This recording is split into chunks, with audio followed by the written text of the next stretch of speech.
Negeri 5 Loksukon tertib aman lalu lintas.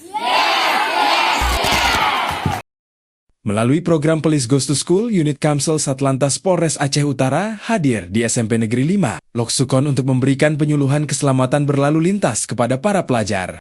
Dalam kegiatan ini, petugas mengenalkan pentingnya tertib berlalu lintas sejak usia sekolah, mulai dari penggunaan helm berstandar nasional, mematuhi rambu dan marka jalan, tidak menggunakan knalpot brong, serta tidak mengendarai sepeda motor sebelum memenuhi persyaratan usia dan memiliki SIM. Melalui edukasi ini, diharapkan para pelajar dapat menjadi generasi yang disiplin, sadar keselamatan, serta turut menyampaikan pesan tertib berlalu lintas kepada keluarga dan lingkungan sekitarnya.